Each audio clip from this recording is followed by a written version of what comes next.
بسم الله الرحمن الرحيم. الحمد لله رب العالمين، والصلاة والسلام على أشرف الأنبياء وسادة الأتقياء وسيد المرسلين سيدنا وحبيبنا وقرة أعيننا محمد وعلى آله وأهل بيته وصحبه أجمعين.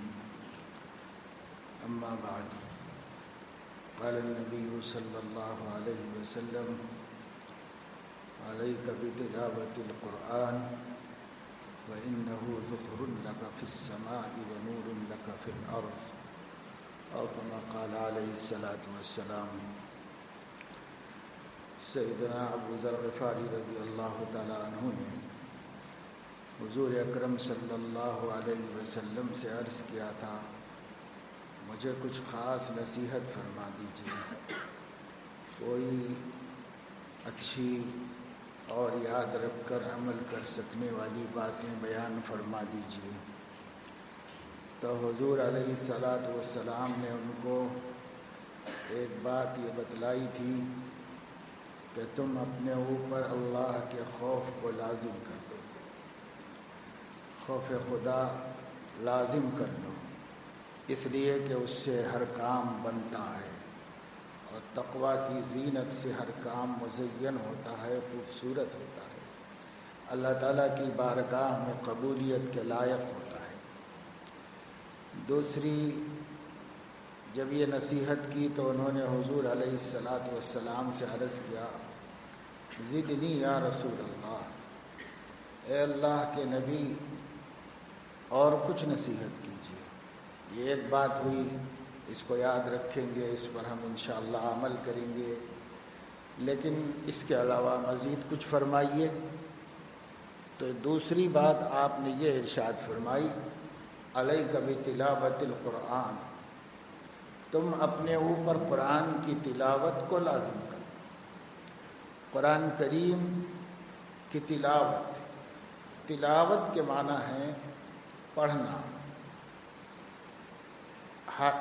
حدیث کے شارحین نے تلاوت کے مختلف معانی بیان کی. ایک ترتیل کے ساتھ پڑھنا، دوسرے تلاوت کہتے ہیں قرآن کریم کے اس حصے کو جو ہم نے یومیہ پڑھنے کے لیے مقرر کر لیا ہے، جس کو جز بھی کہتے ہیں. جز اور اس کی جمع اجزاء، قرآن کے حصے.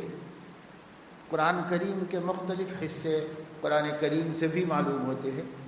عام طور سے آپ قرآن کریم جو چھپے ہوئے ہوتے ہیں اس میں اجزاء ہوتے ہیں، 30 اجزاء ہوتے ہیں. ہم لوگ اس کو اردو زبان میں پارہ کہتے ہیں. پارہ فارسی زبان میں اسی کو کہتے ہیں جسے عربی میں جز کہتے ہیں. جز اسی کو کہتے ہیں، پارہ اسی کو کہتے ہیں. ایک حصہ، ایک ٹکڑا، اس کو جز یا پارہ کہتے ہیں. اور بہت سے علاقوں میں سی پارہ کہتے ہیں. سی پارہ کے معنی ہے 30 پارے. تو پارہ کہیں یا کچھ بھی اس کا نام ہو، وہ حصہ ہے قرآن مجید کا. اس کو تلاوت کہتے ہیں.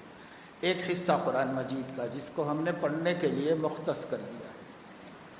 اس کو 30 حصوں میں بانٹ لیا گیا، اندازے سے اتنے صفحے کر کے 30 حصوں میں بانٹ لیا گیا. یہ 30 حصے قرآن کریم میں نازل نہیں ہوئے، 30 پارے کر کے نازل نہیں ہوئے، لیکن قرآن کو 30 حصوں میں اس لیے تقسیم کر لیا کہ کم سے کم ایک مہینے میں ایک قرآن مجید مکمل ہو جائے. چاند کے اعتبار سے یا مہینہ 30 دن کا ہوتا ہے یا 29 دن کا ہوتا ہے. تو 30 دن کا ہو تو 30 دن میں ختم ہو جائے گا. 29 دن کا ہو، ایک دن اضافہ پڑھ لیں گے، ختم ہو جائے گا. تو قرآن مجید کو ایک مہینے سے زیادہ وقفہ نہ لگایا جائے تلاوت کے واسطے، اس لیے اس کو 30 حصوں میں تقسیم کر لیا گیا. پاروں کا یہ مطلب ہوتا ہے، یا عربی میں اجزاء کا یہ مطلب ہوتا ہے. جو عربی قرآن ہوتے ہیں سعودی وغیرہ میں چھپے ہوئے، اس پہ جز لکھا ہوا ہوتا ہے، ایک پارہ. یعنی صحابہ کرام کی اکثریت 30 دن میں قرآن مجید پڑھنے کا معمول بنائی ہوئی تھی کہ ایک مہینے میں چاند دیکھ کے شروع کیا اور چاند مہینہ ختم تو تلاوت کا سلسلہ ختم، پھر نیا شروع. کیونکہ حضور علیہ الصلاۃ والسلام سے پوچھا گیا تھا کہ بہترین عمل کیا ہے، سب سے بہترین عمل کیا ہے؟ تو حضور علیہ الصلاۃ والسلام نے فرمایا الحال والمرتحل. یعنی اب نئے الفاظ تھے صحابہ کے لیے. انہوں نے پوچھا کہ حال اور مرتحل کیا ہے؟ تو آپ صلی اللہ علیہ وسلم نے ارشاد فرمایا کہ قرآن مجید کے پڑھنے کا سلسلہ ختم کرنا اور پھر اس کے بعد اسی مجلس میں شروع کرنا. کبھی ایسا نہ ہو کہ ختم کر کے رکے، بلکہ ختم کر کے شروع کر دے. یہ بہت بہترین عمل ہے. اللہ کے نبی صلی اللہ علیہ وسلم نے اس کو بہترین عمل کہا. کیوں؟ اس واسطے کہ قرآن کریم مسلسل پڑھتے رہنے کا حکم ہے، اور قرآن میں جگہ جگہ اس کی فضیلت بیان کی گئی ہے. یہود و نصارہ میں بھی ان کی تعریف کی گئی ہے جو کتاب کی تلاوت کرنے والے، تورات پڑھنے والے، انجیل پڑھنے والے جو لوگ تھے، اگرچہ کہ وہ ایمان نہیں لائے، پھر بھی اللہ تعالیٰ نے ان کے اس عمل کی، اس وصف کی تعریف فرمائی کہ ان کا تعلق اللہ کی دی ہوئی کتاب سے ہے. بدل لیا ہے، گڑبڑ کر لیا ہے، یہ الگ بات ہے، لیکن آسمانی کتاب کی تلاوت کرتے ہیں، پڑھتے ہیں. تو ان کی تعریف اللہ تعالیٰ نے فرمائی. دو جگہ کم از کم یہود و نصارہ کی، اہل کتاب کی تعریف صرف کتاب پڑھنے کی وجہ سے اللہ تعالیٰ نے فرمائی کہ سب لوگ برابر نہیں ہیں. لیسوا سواء من اہل الکتاب امۃ قائمۃ یتلون آیات اللہ آناء اللیل وہم یسجدون. سب اہل کتاب برابر نہیں ہیں. جو اہل کتاب ایمان لائے اور اس کے بعد انہوں نے قرآن کی تلاوت کی تو ان کی فضیلت بیان فرمائی کہ وہ برابر پڑھتے ہیں، صبح پڑھتے ہیں، شام میں پڑھتے ہیں، تلاوت کرتے ہیں. ہاں، مذمت ان اہل کتاب کی ہے جو ایمان ہی نہیں لاتے. اور اہل ایمان کی تعریف تو قرآن میں جگہ جگہ کی گئی ہے. حضور علیہ الصلاۃ والسلام سے فرمایا گیا اتل ما اوحی الیک من الکتاب.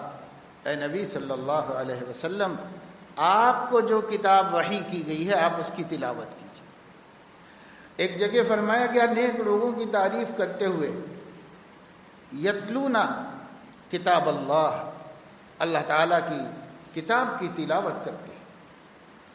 تو تلاوت کرنا، مسلسل پڑھتے رہنا، اس کا پڑھتے رہنا، اس کا دہراتے رہنا، اعادہ کرتے رہنا، اس کو تلاوت کہتے ہیں. صحابہ کرام قرآن مجید کے عاشق تھے، اور کیوں نہ ہوتے کہ حضور علیہ الصلاۃ والسلام نے قرآن کا عشق اللہ سے مانگا، اپنی دعاؤں میں قرآن مجید کی محبت مانگی، قرآن مجید سے والہانہ محبت مانگی.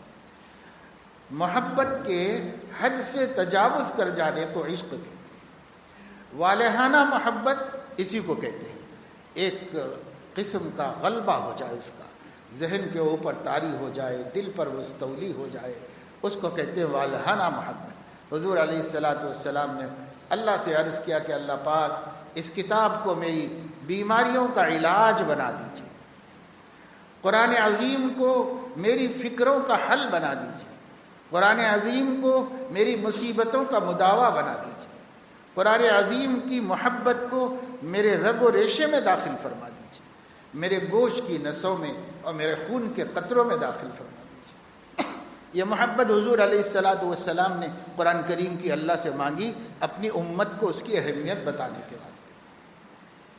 امت سمجھے کہ اس کتاب سے اس امت کا جب تک ایسا ٹوٹ کر چاہنا نہ ہوگا، اس کتاب سے جب تک یہ امت والہانہ محبت نہیں رکھے گی، اس وقت تک اس امت کا محافظ کوئی نہیں، اس امت کو سنبھالنے والا، سہارا دینے والا کوئی نہیں. قرآن سے تعلق لازمی ہے اور ضروری ہے ہر مومن کو، ہر مسلمان. اس لیے حضور سے فرمایا آپ بھی قرآن کی تلاوت کیجیے. چنانچہ حضور علیہ الصلاۃ والسلام بھی قرآن کی تلاوت کرتے تھے. امام نووی رحمہ اللہ فرماتے ہیں قرآن کے پڑھنے کا سب سے بہتر وقت نماز کے اندر ہے. نفل نمازیں پڑھو اور اس میں تلاوت کرو، نفل نمازیں پڑھو اور اس میں تلاوت کرو. اگر کسی شخص کو کوئی حافظ نہیں ہے، تھوڑی ہی صورتیں یاد ہیں، تو اس کو چاہیے کہ انہی صورتوں کو دوہرا کر نماز کو لمبی کرے، نفل نماز کو لمبی کرے۔ اگر 10 صورتیں یاد ہیں، ہر رکعت میں پڑھو 10 صورتیں، اور ہر رکعت میں 20 مرتبہ پڑھو، 30 مرتبہ پڑھو، تاکہ یہ نماز لمبی ہو جائے۔ نفل نمازوں کو لمبی کرنا اور قرآن کو نماز کے اندر پڑھنا، یہ اللہ کو بہت پسند ہے۔ اللہ رب العزت کو یہ بات بہت پسند ہے۔ اس لیے جو بوڑھے لوگ نہیں ہیں، جو زیادہ دیر تک کھڑے سکتے ہیں، لمبا قیام کر سکتے ہیں، انہیں اس سنت کا بھی اتباع کرنا چاہیے۔ حضور علیہ السلام کے قیام کی لمبائی اتنی زیادہ ہے تلاوت کی زیادتی کی وجہ سے، بہت قرآن پڑھنے کی وجہ سے، کہ بخاری شریف میں ایک حدیث ہے جس میں کہا گیا ہے حتی تورمت قدماہ، آپ کے پیر پھول جاتے تھے، ورم کر جاتے تھے، پھول جاتے تھے۔ اور حضرت عائشہ رضی اللہ تعالیٰ عنہ سے امام بخاری نے یہ روایت بھی نقل کی حتی انشقت قدماہ، اور انشقت کا ترجمہ بھی کیا اور کہا انشقت اے انفطرت، پھٹتے تھے پیر۔ اتنا قیام لمبا حضور علیہ السلام کرتے، اتنا قیام حضور علیہ السلام کا کرنا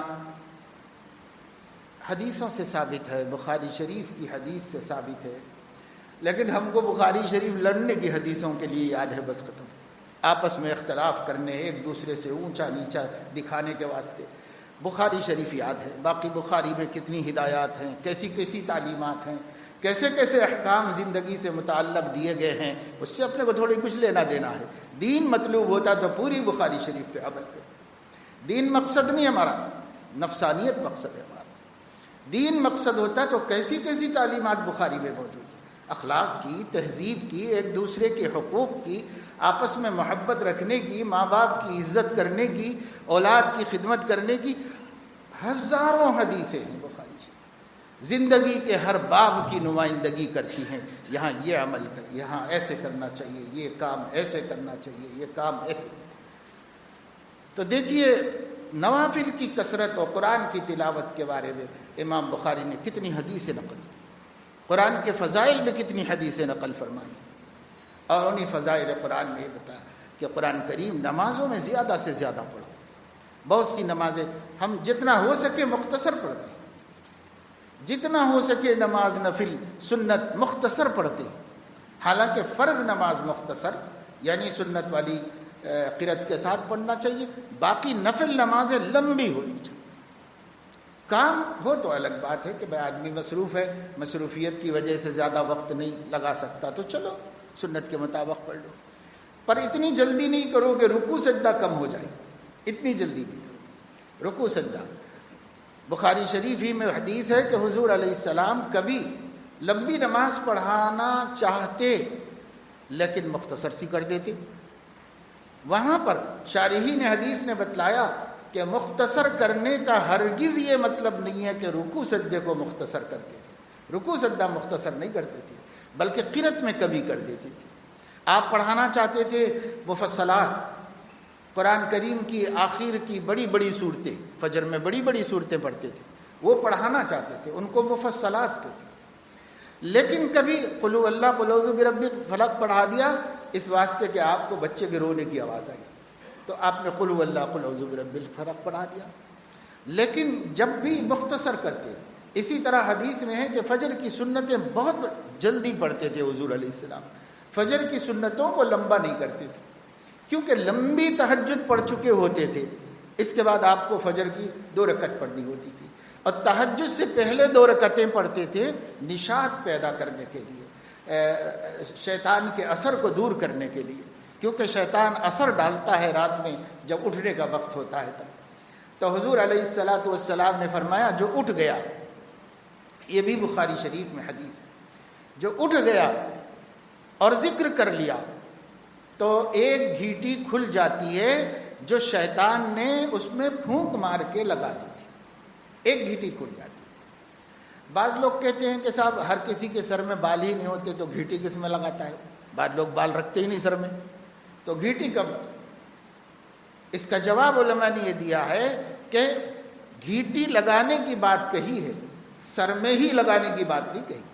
تو اس کے پاس اپنا ڈورا ہوتا ہے، اس ڈورے میں وہ ایک گھیٹی مار کے پھونک دیتا ہے، علیک لیل طویل فرقد، رات بہت لمبی ہے سو جا، اور پھونکتا ہے اور گھیٹی مار دیتا ہے، اور پھر اس کے بعد دوسری گھیٹی مار دیتا ہے، پھر تیسری گھیٹی مار دیتا ہے۔ یہ 3 گھیٹیوں کے سرہانے بیٹھ کر مارنے کی وجہ سے اس کے لیے اٹھنا مشکل ہو جاتا ہے صبح میں۔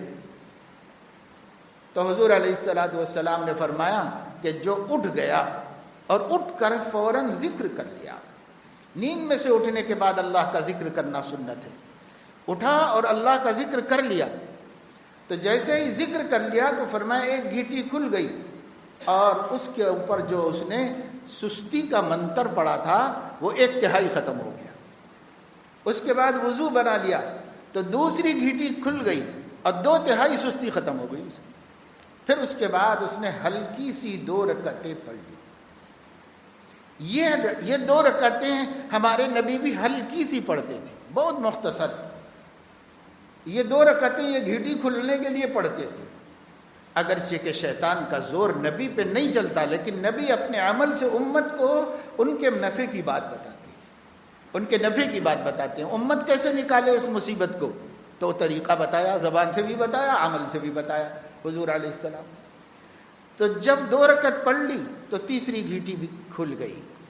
اب علماء فرماتے ہیں جو تہجد پڑھنے والا ہے پابندی سے، اس کو تہجد سے پہلے یہ 2 ہلکی رکعتیں پڑھنی چاہیے تاکہ وہ گھیٹیاں کھل جائیں سب۔ اور جو تہجد میں نہیں اٹھ پاتا بیچارہ تو کوئی بات نہیں، وہ جو فجر کی سنتیں ہیں ان فجر کی سنتوں سے یہ تیسری گھیٹی کھل جائے گی۔ تو یہ 3 گھیٹیاں کھلوانا ہے۔ اگر یہ 3 گھیٹیاں نہیں کھلی تو یہ مخبر صادق صلی اللہ علیہ وسلم کی سچی خبر ہے کہ وہ دن اس بندے کے حق میں کسل کا، سستی کا اور خباثت کا گزرتا ہے۔ اگر یہ تینوں شیطان کی گھیٹیاں کھلوا لی ہم نے اپنے ان 3 اعمال کے ذریعے سے، تو اس بندے کا یہ پورا دن شام تک چستی کا اور نفس میں نشاط اور بشاشت کا گزرتا ہے۔ اب یہ حضور علیہ السلام نے فرمایا کسی کو یقین آئے نہ آئے تجربہ کر کے دیکھ لیں، لیکن ایسے تجربے کرنے کے بجائے مان لینا امت پنا ہے۔ امت پن ہے کہ آپ تجربہ کر کے مانیں گے، نبی کی بات تھوڑا ہی مانیں گے، اب آپ اپنے تجربے کی بات مانیں گے۔ نبی کی بات یہ ہے کہ مان لو، قبول کرو، ایسا ہوتا ہے، اور خود تجربہ نہ کرو، دوسروں کو دیکھ لو کہ جس نے صبح کی نماز نہیں پڑھی اس میں کیسی خباثت ہوتی ہے، طبیعت میں نشاط، اتنا حسین خوبصورت ہوگا مگر چہرہ عجیب و غریب لگ رہا ہوگا اس کا۔ کیوں؟ بعد میں پتہ چلے گا کہ اس نے یہ فجر میں نہیں اٹھا تھا، اس نے فجر کی نماز نہیں پڑھی، اور جب فجر کی نماز نہیں پڑھی اس کے چہرے پر وہ کتنا ہی خوبصورت کیوں نہ ہو ایک نحوست آ ہی جاتی ہے۔ وہ ابلیس کے 3 گھیٹیاں مارنے کی نحوست ہے، وہ سحر کرتا ہے اس کے کنارے سرہانے بیٹھ کر کے۔ اس جادو کا اثر ہے کہ اس کی آج طبیعت ٹھیک نہیں رہے گی، یعنی نشاط نہیں رہے گی۔ کاروبار کر رہا ہے، بازار جا رہا، ملازمت جا رہا، پڑھ رہا، سب کچھ کر رہا ہوگا، لیکن اندر سے طبیعت بجھی سے ہوگی۔ اور اگر اس نے اٹھ کر کے اللہ کا ذکر کر لیا، وضو بنا لیا، نماز پڑھ لی، تو یہ گھیٹیاں چونکہ کھل گئی تو آج طبیعت بالکل آزاد ہوگی، اس کی طبیعت میں کوئی پکڑ، کوئی گرفت ایک اندر سے محسوس ہوتی ہے آدمی کو کہ کوئی جکڑا ہوا ہے ہم کو، یہ جکڑ ختم ہو جاتی ہے، نشاط حاصل ہوتا ہے۔ تو حضور علیہ الصلوۃ والسلام صبح کی نماز یا تہجد سے پہلے والی نماز یا صبح کی سنتیں بہت مختصر پڑھتی، بلکہ یہ بھی بخاری شریف میں ہے کہ حضرت عائشہ رضی اللہ تعالیٰ عنہا فرماتی ہیں آپ کی فجر کی سنتوں کی جلدی دیکھ کر کبھی میں یہ لگتا تھا کہ ام القرآن بھی پڑھا ہے آپ نے یا نہیں پڑھا، یعنی سورہ فاتحہ بھی پڑھی کہ نہیں، اتنی مختصر سی پڑھتے تھے حضور علیہ الصلوۃ والسلام، لیکن پڑھتے تھے، سورہ فاتحہ بھی پڑھتے تھے، اور پہلی رکعت میں سورۃ الکافرون اور دوسری رکعت میں سورۃ الاخلاص فجر کی سنتوں میں آپ صلی اللہ علیہ وسلم پڑھتے تھے۔ مگر چونکہ معمول بڑی لمبی نفلیں پڑھنے کا تھا نا، تو اس سے کمپیئر کر کے ان کو ایسا لگتا تھا کہ اتنی جلدی پڑھ لی حضور نے۔ تو جو نماز بھی آپ پڑھتے تھے، لمبی قرأت والی یا مختصر قرأت والی، اس بات کو صحابہ نے نوٹ کیا ہے کہ رکوع سجدے میں کمی نہیں کرتے تھے، رکوع سجدہ اطمینان سے کرتے تھے۔ ہم لوگ رکوع سجدے میں جلدی کرتے ہیں۔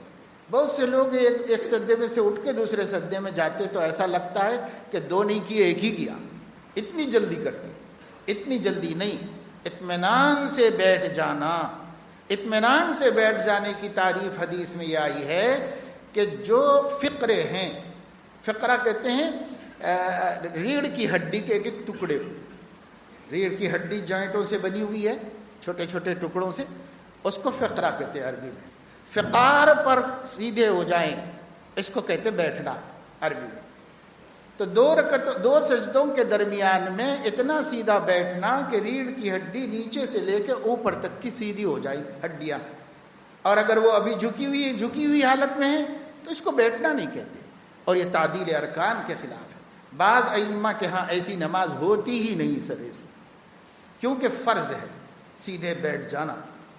اس لیے سجدوں کو دو سجدے بنانے کے لیے بیچ میں ٹھیک سے بیٹھنا چاہیے، اور ٹھیک سے بیٹھنا یقینی بنانے کے لیے فقہا فرماتے ہیں کہ کم سے کم رب اغفر لی کہہ لو، اللہم اغفر لی کہہ لو۔ نماز میں دعائیں مانگنا منع نہیں ہے، ہر رکن میں دعائیں مانگ سکتے ہیں، لہٰذا آپ بیچ میں جب بیٹھ جاؤ تو اتنا اپنی عادت بنا لو کہ میں جب بیٹھوں گا دو سجدوں کے درمیان میں تو کم سے کم رب اغفر لی، رب اغفر وارحم وانت خیر الراحمین، یا اللہم اغفر لی، پورا بیٹھ کر اتنا کہہ کر دوسرا سجدہ کرو، تاکہ ہمارا سجدے کے درمیان بیٹھنا یقینی ہو جائے۔ ورنہ جلد بازی یہ ہے اٹھتے اٹھتے پھر چلے جاتی، ہڈیاں پوری سیدھی نہیں ہوئی تو بیٹھنا متحقق نہیں ہوگا، ثابت نہیں ہوگا بیٹھنا۔ بیٹھنا ثابت کرنے کے لیے ریڑھ کی ہڈیاں سیدھی ہو جانی چاہیے پیٹھ کی ہماری، تو اتنا بیٹھتے نہیں۔ بہت سے نوجوان جلدی میں ایسے اٹھتے اٹھتے چلے جاتے ہیں پھر سجدے میں، یہ صحیح نہیں ہے۔ اور بعض جاہل لوگ بڑی عمر کے بھی ایسے کرتے ہیں، جہالت کی وجہ سے، ناواقفیت کی وجہ سے۔ ایسی بھی کیا جلدی ہے بھائی؟ اگر ہم تعدیل ارکان سے نماز پڑھیں گے تو 4 رکعت میں ہونے کی تھی 4.5 رکعت میں ہوگی، 4.5 منٹ میں ہوگی۔ 4 رکعتیں 4 منٹ میں ہونی کی تھی تو 4.5 منٹ میں ہوگی، اور کیا ہوگا؟ لیکن نماز تو قبول ہوگی، اس لیے ایسی جلد بازی نہیں کرنی چاہیے۔ بہرحال نماز کے اندر قرآن مجید جتنا زیادہ پڑھ سکیں پڑھنے کو شرف بنائیں، سعادت بنائیں، اور اس سے ہٹ کے مصحف میں دیکھ کے قرآن کی تلاوت کرنا یہ بھی سنت ہے۔ صحابہ کرام بہت اہتمام سے قرآن کی تلاوت کرتے تھے۔ جن صحابہ کو زبانی یاد تھا وہ زبانی پڑھتے تھے، سب صحابہ کو پورا قرآن زبانی یاد نہیں تھا، وہ مصحف میں پڑھ لیتے تھے۔ ان کے ہاں ایسی چھپی ہوئی پوری ایک جلد میں کتاب نہیں ہوتی تھی، ان کے ہاں الگ الگ لکھے ہوئے ہوتے تھے قرآن مجید کے حصے، تو اس کو اس میں پڑھ لیتے تھے اجزاء کے اندر۔ اور اکثر صحابہ کو زبانی بھی یاد تھا، جیسے جیسے اترتا جاتا تھا ان کو یاد ہوتا چلا جاتا تھا۔ عرب لوگوں کا ویسے حافظہ بہت تیز ہوتا ہے، اس زمانے میں تو اور بھی زیادہ تیز تھا، تو ان کو یاد کرنا مشکل نہیں تھا۔ مگر اس زمانے میں بہت لوگ ہیں جن کو قرآن زیادہ یاد نہیں۔ یاد کریں، ہمارے نوجوان یاد کریں، کوشش کریں۔ نوجوانی میں حافظہ تیز ہوتا ہے اور دماغ تیز ہوتا ہے، اور چاہے تو آدمی بہت کچھ کر سکتا ہے۔ کیا کیا الا بلا ہم لوگوں کو بے اختیار یاد ہوتا ہے۔ ہمارے بچوں کو بہت سی باتیں وہ ارادے کے بغیر بھی یاد رہتی ہیں۔ یہ پڑھ لیا یاد ہو گئی، وہ خبر سن لی یاد رہ گئی، یہ سنا تھا یاد رکھ لیا، وہ سنا تھا یاد رکھ لیا۔ بہت سی غلط باتیں، بہت سی گناہ کی باتیں، گانے وغیرہ وغیرہ نہ چاہ کے بھی بہت سو کو یاد ہے، کیونکہ حافظہ تیز ہوتا ہے اور یاد رہ جاتا ہے۔ تو کیوں نہ اس کا ہم صحیح استعمال کریں اور قرآن مجید حفظ کر لیں۔ اللہ کی کتاب کا حافظ ہونا معمولی شرف کی بات ہے، بہت بڑی بات ہے۔ الماہر بالقرآن مع السفرۃ البررۃ الکرام، قرآن میں حدیث میں اللہ کے نبی صلی اللہ علیہ وسلم نے فرمایا، اور یہ بھی بخاری شریف کی حدیث ہے، کہ جو قرآن کا ماہر ہے یعنی حافظ ہے، وہ قیامت میں فرشتوں، نبیوں اور ولیوں کے ساتھ اٹھایا جائے۔ کتنی بڑی عزت کی بات ہے کہ قرآن یاد ہو جائے۔ تو قرآن مجید یاد ہوتا ہے۔ بڑے بڑے لوگ جو ریٹائرڈ ہوں یا اب کام نہیں ہے، بچے گھر دار سنبھال لیے ہیں، وہ بھی کر سکتے ہیں۔ بعض مرتبہ بڑھاپے میں بھی ذہن بہت اچھا رہتا ہے، بعض مرتبہ نہیں بھی رہتا، تب بھی علماء نے تجربے سے بتایا ہے کہ روزانہ 3 آیتیں قرآن کریم کی حفظ کر لیں تو 10 سال میں حافظ ہو جائے گا۔ اب کتنے لوگوں کے 10 سال بڑھاپے میں ویسے ہی گزر گئے، 10 سال نکل گئے، پتہ تھوڑی چلتا ہے کہ کیسے نکل گئے۔ لیکن اگر وہ 3 آیتوں کا اہتمام کر لیتے ریٹائرمنٹ کے بعد سے یا جب سے فرصت ملی تھی، تو 10 سال تو کتنے نکل گئے، کسی کے 10 نکل گئے، کسی کے 15 نکل گئے، کسی کے 20 نکل گئے۔ ابھی موت مقدر نہیں ہے، نہیں آئی تو حافظ تو بن جاتے، 3 آیتیں یاد کر لیتے روز، دن بھر 24 گھنٹے میں۔ کیا بڑی بات ہے کہ 3 آیتیں کوئی یاد کر لے، یاد کرے۔ بعض لوگوں نے تجربہ کیا بڑھاپے میں، اور ماشاءاللہ اللہ نے زندگی میں برکت بھی دی، اور 10 برس بھی ملے اور حافظ بھی بنے۔ اور اگر کسی کو نہ ملے، اس سے پہلے موت آ جائے، تو اللہ کا دستور و قانون یہ ہے، اور قرآن میں بھی ہے اور حدیثوں میں بھی ہے، کہ اگر کوئی بندہ اللہ کی بندگی کا کوئی کام شروع کرے اور اس کے بیچ میں مر جائے، تو اللہ تعالیٰ اس کو پورا کر لینے والا شمار کرتے ہیں۔ اب سوچئے کہ اگر ہم فرض کریے 3 ہم نے یہ نیت کر لی کہ ہم آہستہ آہستہ قرآن یاد کر لیں گے بھائی، تو اس نے 3 آیتیں یاد کی تھی، فرض کرو 3 آیتوں کے پہلے ہی دن انتقال ہو گیا، تو بھی حافظ قرآن اٹھایا جائے گا، اللہ اس کو حافظ بنا دیں گے اللہ ہی اپنے کرم سے۔ اور جو حافظوں کو عزتیں ملیں گی وہ سب اس کو بھی ملیں گی جو بیچ میں گزر گیا۔ تو کیا مشکل ہے بھائی، کتنی فرصت ہے بوڑھے حضرات کے پاس، کیا کیا نہیں کر سکتے ہیں۔ بہت سے کام نہیں ہونے کی وجہ سے گھروں میں جھگڑے ہیں، لڑائیاں ہیں، نا اتفاق ہے، فرصت زیادہ ہونے کی وجہ سے۔ اگر فرصت نہ ہو، آدمی اپنے کو مصروف کر لے تو سکون مجھے بھی ہو جائے، دوسروں کو بھی ہو جائے گھر میں۔ لیکن فرصت ہے، جھگڑے ہیں، ٹنٹے ہیں، دوسروں کی فکریں ہیں، دوسروں کے مسائل میں دخل ہے، بہو بیٹوں کے مسائل میں دخل ہے، ادھر ادھر غیر ضروری اپنی زندگی برباد ہو رہی ہے، اپنی زندگی خراب ہو رہی ہے۔ قیمتی بناؤ میرے عزیزوں بزرگوں، اپنی زندگی کو قیمتی بناؤ۔ ہم زندگی سے آخرت بنا سکتے ہیں، اگر ہم زندگی سے آخرت نہیں بنا سکے تو کیا فائدہ ہے۔ اور وہ جو ہماری چاہتے ہیں کہ صاحب لوگ ایسا کریں، بچے ہمارے ساتھ ایسا رہیں، بیوی ایسی رہے، بہو ایسے رہے، فلاں ایسا رہے، محلے والے ایسی عزت، وہ جو ہماری چاہتے ہیں پہلے تو پوری ہونا ضروری نہیں، اور اگر ہو بھی جائیں ہماری کوششوں سے تو ہم رہنے والے کتنے دن ہیں اور اس سے فائدہ اٹھانے والے کتنے دن ہیں۔ اگر ان چاہتوں کے بجائے کچھ آخرت بنانے کی فکریں کر لیں تو ہم تو جانے ہی والے ہیں، اور وہ سب نعمتیں وہاں کام آنے والی ہیں اور وہاں ہم کو نفع پہنچانے والی ہیں۔ اس لیے ٹائم خراب نہیں کرو، ٹائم بہت قیمتی چیز ہے، ہر قوم کے نزدیک، ہر مذہب کے نزدیک، اور دنیا کی ہر برادری کے نزدیک۔ کسی سے پوچھ لو اس دنیا میں وقت سے زیادہ قیمتی کیا چیز ہے، لیکن ہمارا وقت فالتو بیکار جاتا ہے ہمارا۔ اس لیے قرآن مجید جتنا ہو سکے یاد کرو۔ نوجوان بچے بہت کچھ کر سکتے، کالج پڑھ رہے ہیں اسٹوڈنٹ، کالجوں میں ابھی دیکھیے اتنے دنوں سے تعلیم نہیں ہو رہی تھی، کتنے گھرانے ایسے ہیں جن کو اللہ نے ہوش دیا، سمجھ دی، تو انہوں نے اپنے بچوں کو، بچیوں کو قرآن حفظ کرا لیا۔ اس میں یہ تو وہ وقت ملا۔ مجھے ایک صاحب اپنے گھر لے گئے اور اپنے بچوں سے ملاقات کرائی کچھ دن پہلے لاک ڈاؤن گزرنے کے بعد۔ ان کا کہ لاک ڈاؤن کے زمانے میں بچوں کے اسکول بند ہو گئے، گھر میں بچے ویسے ہی وقت خراب کر رہے تھے، تو ان کی ماں نے فکر کی کہ میں خود ان کو حفظ کراؤں قرآن مجید۔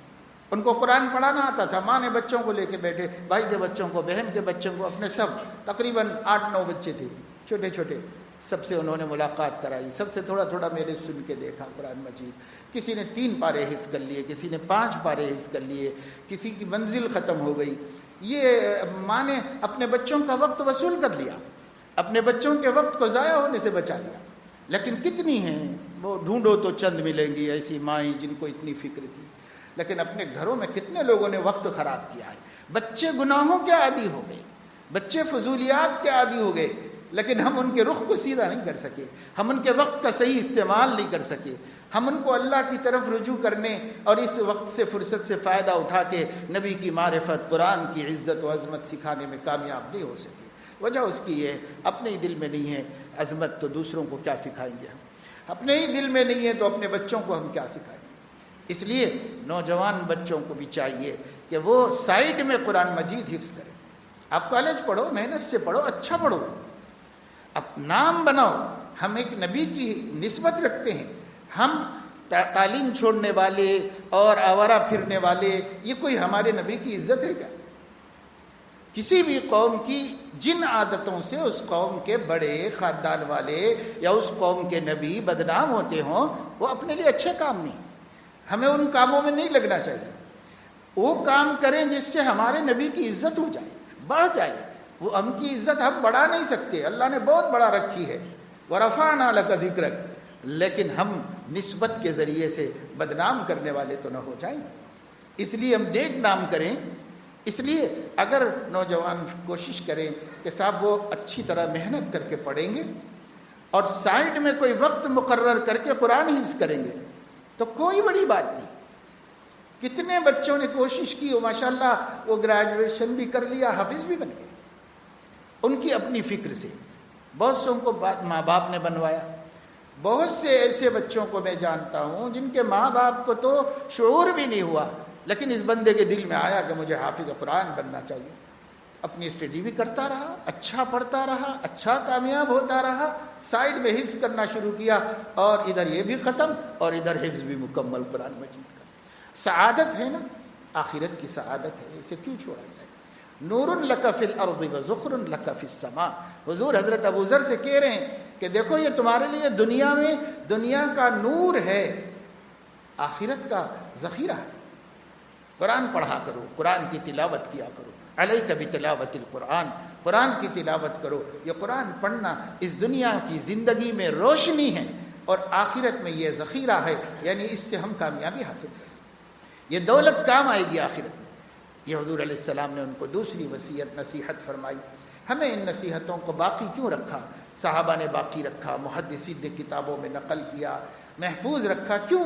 اس واسطے کہ بھائی قیامت تک یہ امت اپنے نبی کی تعلیمات کی اس سے زیادہ محتاج ہے جتنی کی جسم میں جان کی محتاج ہے، اس سے زیادہ محتاج اپنے نبی کی حدیثوں اور ان کی تعلیمات کی۔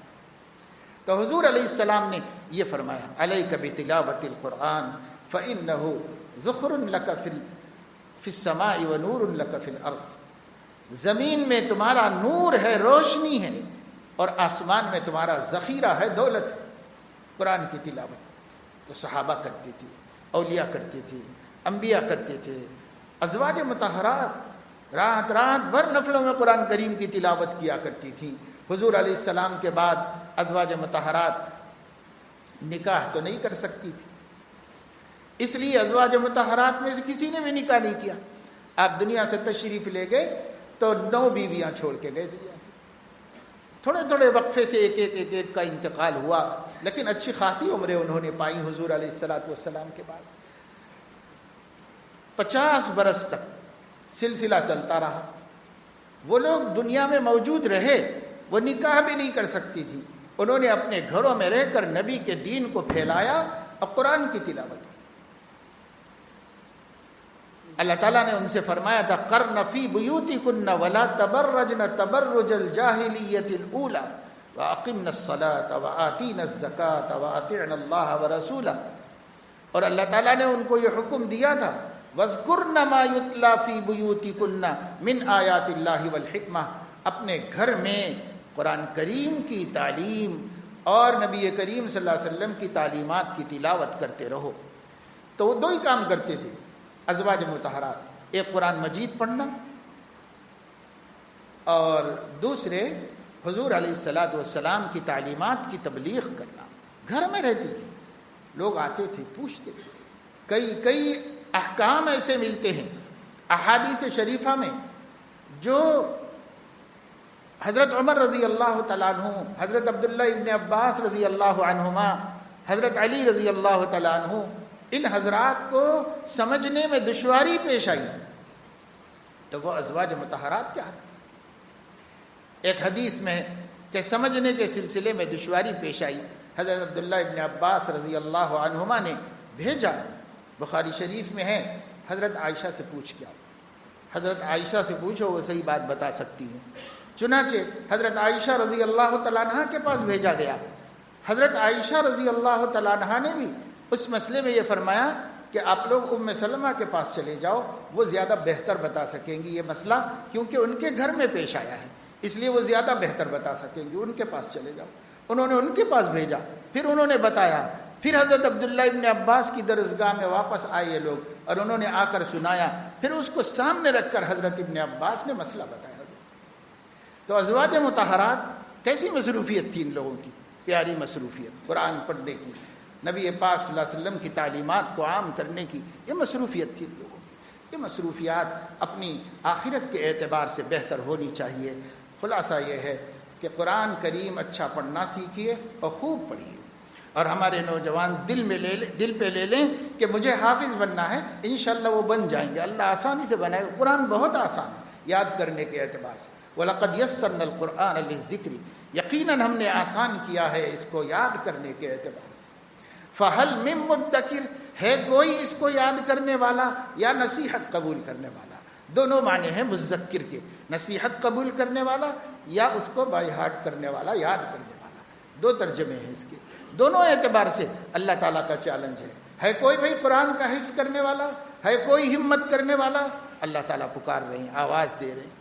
اس لیے قرآن مجید کو حفظ کریں تو سینے میں قرآن رہے گا، بہت برائیوں سے بچ جائیں گے، قرآن ہمیں بچائے گا۔ قرآن کہے گا، ہمارے دل میں آئے گا، ارے بھائی میرے سینے میں قرآن ہے، مجھے یہ نہیں کرنا چاہیے، یہ غلط کام نہیں کرنا چاہیے، یہ نہیں، بہت گناہوں سے تو اسی لیے بچ جائے گا کہ سینے میں قرآن ہے۔